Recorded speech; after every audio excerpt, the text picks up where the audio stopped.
देश में आज के दिन से 3 नए कानून की आगाज हो चुका है। आज से 3 नए कानून के तहत मामले दर्ज होना शुरू हो चुके हैं। छत्तीसगढ़ के दुर्ग जिले में मैं इस वक्त खड़ा हूँ। यहाँ पे आप देखिए, पुलिस विभाग ने 3 कानून जो नए कानून हैं उसको लेकर किस तरह से तैयारियां की गई है, उसकी आज शुरुआत हो रही है। उत्सव मनाया जा रहा है और लोगों को यह बताया जा रहा है कि ये 3 कानून किस तरह से आपके लिए नया परिवर्तन ला सकता है। उसके लिए बात करने के लिए हमारे साथ दुर्ग एसपी जितेंद्र शुक्ला है, जो यहाँ पे मौजूद है और आज 3 कानून का जो आए हैं नए, उसका उत्सव मना रहे हैं। सर, सबसे पहले ये 3 कानून जो अभी नए आए हैं वह क्या है, थोड़ा डिफेंड कर। धन्यवाद।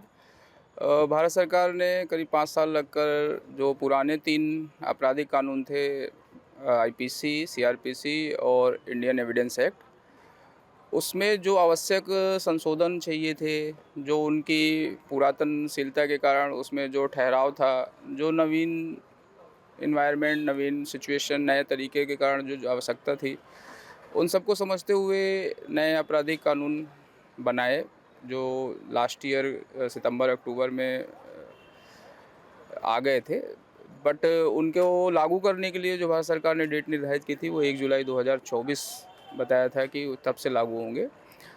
तो वो आज से वो ऐतिहासिक क्षण है, वो आज ऐतिहासिक दिन है जब ये तीनों नए कानून प्रवर्तन में हैं। और उद्देश्य उनका वही था कि जो पुराना जो दंड विधान था उसको बदल कर, जो अंग्रेज़ों द्वारा भारत को कंट्रोल करने के लिए बनाया गया था, उसको बदल कर भारत में लोग जो रह रहे हैं, भारत के लोगों द्वारा भारत के लोगों के लिए अपना एक न्याय विधान बनाया जाए, जिसमें न्याय पे ज़्यादा जोर दिया जाए, उसको लेके बनाया गया। और पिछले 3 कानूनों की जगह पे आईपीसी की जगह इंडियन पेनल कोड की जगह भारतीय न्याय संहिता, और सीआरपीसी क्रिमिनल प्रोसीजर कोड की जगह पे भारतीय नागरिक सुरक्षा संहिता, और इंडियन एविडेंस एक्ट की जगह पे भारतीय साक्ष्य अधिनियम।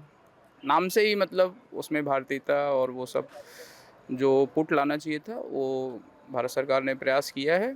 और सिर्फ नाम में ही नहीं, जो उसके अंदर जो सुधार चाहिए थे, जो भारतीयता और भारतीयपन को ले के साथ जो आम पब्लिक को जो न्याय प्रणाली से उम्मीदें थी, जो आवश्यकताएं थी, उन सबको ध्यान में रखकर नवीन आपराधिक कानून डिज़ाइन किए गए हैं। और उसका उद्देश्य है वही, आसान तरीके से, सबसे आसान तरीके से न्याय उपलब्ध हो, सबसे सरल तरीके से, सबसे निष्पक्ष ढंग से और पारदर्शी ढंग से, और त्वरित जल्दी सर हो सके। सर बीएनएस और आईपीसी, बीएनएस नहीं है तो दोनों में क्या अंतर आप उसको बता सकते हैं? जैसे नाम से ही आपको दिखिए, इंडियन पेनल कोड, भारतीय दंड संहिता, जो दंड संहिता थी उसको अंग्रेज़ों ने डिज़ाइन ही किया था कि भारत को कैसे कंट्रोल करना है।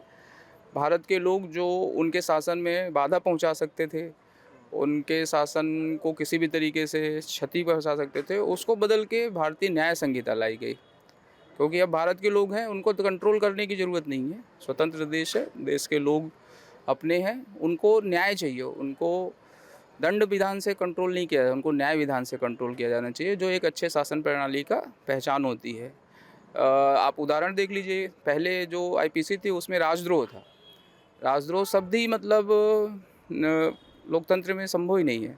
आप राजद्रोह क्या है? सरकार की आलोचना करना किसी भी तरीके से गलत नहीं है। अगर गलत चीज़ें हैं कुछ, तो उसकी आलोचना का अधिकार होना चाहिए। उसमें राजद्रोह जैसे प्रावधान नहीं होने चाहिए थे, ना ही उस पे अपराध दर्ज होने चाहिए थे। उसको बदल के भारत सरकार ने अभी देशद्रोह लाया है। देश के अगेंस्ट जो काम होगा, सरकार राजद्रोह नहीं है, सरकार के अगेंस्ट नहीं है, देशद्रोह है।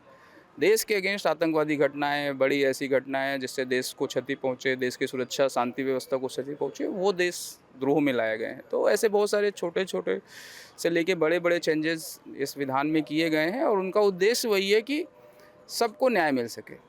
जल्द न्याय न्याय मिल सके। जल्द त्वरित। सर कुछ धाराओं में भी चेंजेस किए गए, जैसे ये 302 धारा है जो हत्या का लगता है, उसे बदल कर शायद 103 कर दिया गया है। 103 कर दिया तो ये मतलब आप इसको समझाइए कि आखिर ऐसा करने के पीछे क्या मकसद हो सकता है? जैसे इसको लेकर देखें तो इसमें सिर्फ धारा का नाम ही चेंज हुआ है, ऐसा कुछ खास नहीं है।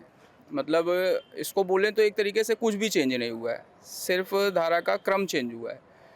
परंतु चेंज जो लाया गया है, वो धारा का नंबर क्यों चेंज करना पड़ा है, वो पूरा अगर आप भारतीय न्याय संहिता पढ़ेंगे तो वो किया। पहले जो धाराएं थी कई जगह अव्यवस्थित ढंग से बिखरी हुई थी, जिनको अगर आपको पढ़ना हो समझना हो तो आपको क्रम नहीं मिलेगा।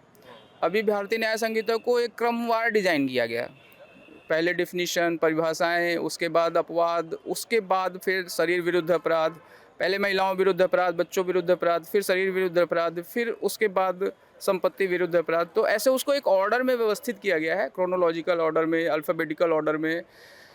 तो वो आपको ढूंढने में, समझने में, पढ़ने में होगा। तो वो व्यवस्थित करने के क्रम में उनका धारा का नाम चेंज हुआ है, तो वो आया है। हाँ, बहुत सारी धाराएं डिलीट की गई हैं और बहुत सारी धाराएं करीब 22 के आसपास, जो जैसे चेन स्नैचिंग पहले डिफाइन नहीं था, उसको हम लूट या चोरी में ही दर्ज करते थे। जैसे महिला संबंधी अपराधों में भी पहले डिफाइन नहीं था। 376 एक ही धारा थी जिसमें सभी तरह के रेप दर्ज हो जाते थे।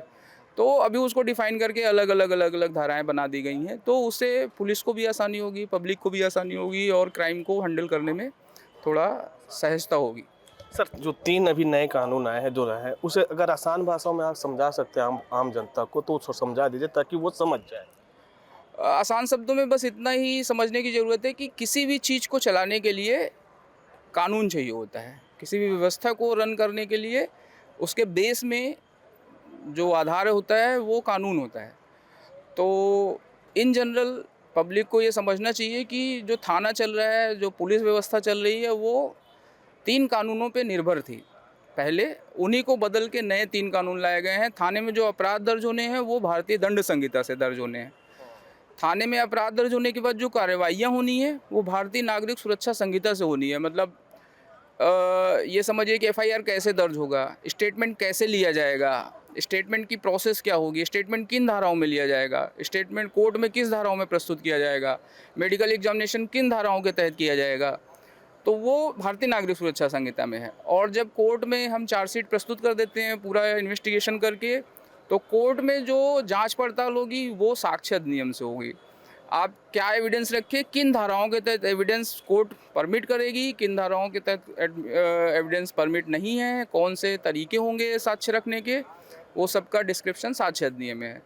तो किसी भी सिस्टम को चलाने के लिए, पुलिस व्यवस्था या न्याय प्रणाली नहीं, किसी भी सिस्टम को चलाने के लिए कानून चाहिए होते हैं। तो वो 3 कानून, जैसे भारत को चलाने के लिए संविधान है, देश को चलाने के लिए संविधान है, वैसे ही आपराधिक तंत्र या न्याय प्रणाली को चलाने के लिए ये कानून बनाए गए हैं, जिनका पालन पुलिस की एफआईआर से शुरू होता है और कोर्ट में जज के निर्णय से ख़त्म होता है। तो इस प्रक्रिया का बेस जो नींव है ये 3 आपराधिक कानून है, जिसमें अपराध दर्ज होना दंड संहिता, अपराध की जो जांच प्रक्रिया है और कोर्ट में उसकी सुनवाई की प्रक्रिया है वो आपकी नागरिक सुरक्षा संहिता, और कोर्ट में जो एविडेंस प्रस्तुत करने के जो तरीके हैं वो साक्ष्य अधिनियम में वर्णित हैं। उसी बेस पे ये कार्रवाई पूरी होती है। सब जल्दी न्याय मिलने की भी बात हो रही है इन तीनों कानूनों में, तो कैसे जल्दी न्याय मिलेगा? लोग अगर जैसे बहुत सारे केस होते हैं, लंबी प्रक्रिया चलती है, चालान पेश करने में देर होता है, इस नए कानून के आने से क्या जल्दी न्याय मिलेगा? किस तरह से मिलेगा? इन कानूनों का आधार ही जल्दी त्वरित न्याय दिलाना है, क्योंकि हमने देखा है पिछले 60-70 सालों में वो मूवीज़ से लेके सभी जगह तारीख पे तारीख टाइप का मतलब डिस्क्रिप्शन चलता रहता है।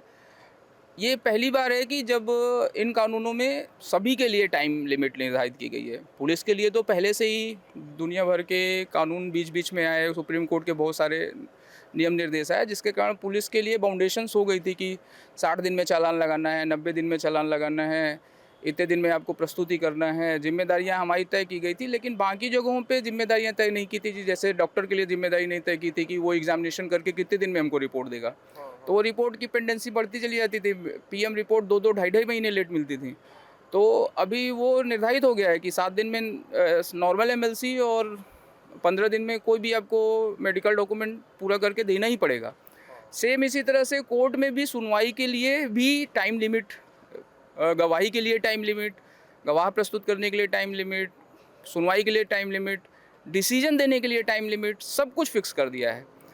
तो जब आपको टाइम बाउंड, टाइम लिमिट में ही काम करना पड़ेगा, तो न्याय की प्रक्रिया थोड़ी तेज़ होगी, जिम्मेदार होगी और वो कोशिश करेगी कि अपनी लायबिलिटी पूरी तरीके से निभा पाए, तो जल्दी न्याय मिलेगा। और मुझे लगता है कि जल्दी न्याय ही न्याय होता है। जो न्याय अत्यधिक लेट होकर आता है वो न्याय नहीं हो सकता। निश्चित तौर पे जो 3 कानून अभी आज से जो लागू हुए हैं, इसका मूल उद्देश्य यही है कि जल्द ही जो पीड़ित है उसे न्याय मिल सके और जल्दी से जल्दी जो समय सीमा है उस समय सीमा पर सारी जांच प्रक्रिया पूरी कर ली जाए। वीडियो जर्नलिस्ट सूरज सिंह के साथ दिलीप शर्मा, विस्तार न्यूज, दुर्ग।